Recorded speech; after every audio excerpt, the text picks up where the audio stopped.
लंबे समय के बाद दिल्ली के सीएम अरविंद केजरीवाल आखिरकार तिहाड़ जेल से बाहर आ गए हैं, लेकिन उनके सामने चुनौतियां कई हैं।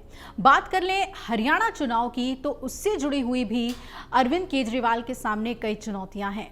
अरविंद केजरीवाल के सामने एक ओर जहां हरियाणा के चुनाव हैं, जहां कांग्रेस के साथ गठबंधन नहीं होने के बाद बेहतर प्रदर्शन का दबाव है, तो वहीं दूसरी ओर दिल्ली जहां मंत्रिमंडल का पुनर्गठन होना बाकी है, वो भी एक चुनौती है।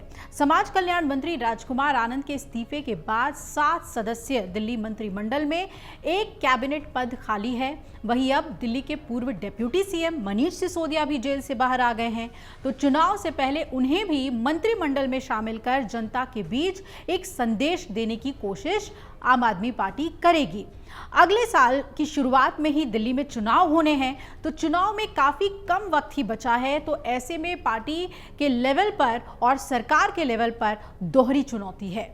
हरियाणा चुनाव में आप और कांग्रेस का गठबंधन नहीं हुआ है, बातचीत बेनतीजा रहने और वक्त निकल जाने के बाद अब तक दोनों ही ओर से एक दूसरे पर खुलकर और कड़ा प्रहार नहीं किया गया है। अब ऐसे में अरविंद केजरीवाल जब हरियाणा में चुनाव प्रचार के लिए जाएंगे, तो ये देखने वाली बात होगी कि वो पहले की तरह कांग्रेस पार्टी पर आक्रामक दिखाई देंगे या लोकसभा चुनाव वाला ही नजारा देखने को मिलेगा। यहां आप कांग्रेस साथ लड़े और इंडिया गठबंधन में दोनों दल हैं, ये भी तय है कि हरियाणा और दिल्ली दोनों के लिए पार्टी की अब अलग अलग रणनीति है। अब लेकिन जैसे जैसे हरियाणा चुनाव आगे बढ़ेगा, उससे तस्वीर दिल्ली के लिए भी साफ होगी।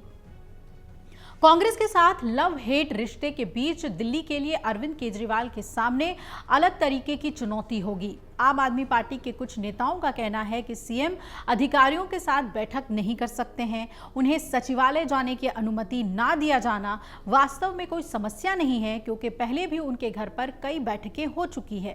किसी भी मामले में कैबिनेट के फैसलों को सर्कुलेशन के माध्यम से अंतिम रूप देने का विकल्प हमेशा मौजूद होता है, जिसका मतलब यह है कि फाइल को आगे बढ़ाया जाएगा, टिप्पणियां मांगी जाएंगी और अंततः आवश्यकता के मुताबिक ही मंजूरी के लिए इसे उपराज्यपाल के पास भेजा जाएगा। अब आपकी हरियाणा इकाई के प्रमुख सुशील गुप्ता ने कहा कि पार्टी प्रमुख राज्य में चुनाव प्रचार करेंगे जहां लोग बदलाव की उम्मीद कर रहे हैं। गुप्ता ने दिल्ली के मुख्यमंत्री को जमानत मिलने के बाद ये कहा कि अब हम दोगुनी ताकत के साथ चुनाव लड़ने वाले हैं। अरविंद केजरीवाल जल्द ही हरियाणा में अपना अभियान शुरू करेंगे, प्रचार करेंगे और दिल्ली में पार्टी नेताओं को उम्मीद है कि केजरीवाल के ना रहते जो पार्टी चेहरे का संकट आ रहा था, वो भी अब दूर हो गया है।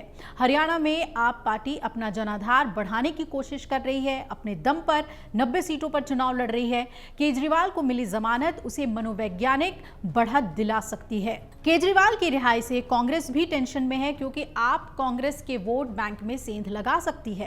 पार्टी पंजाब और दिल्ली से सटी सीटों पर अपना खास प्रभाव भी छोड़ सकती है। आपकी शहरी इलाकों में अच्छी पकड़ है। केजरीवाल की रिहाई बीजेपी के लिए भी परेशानी का सबब बन सकती है।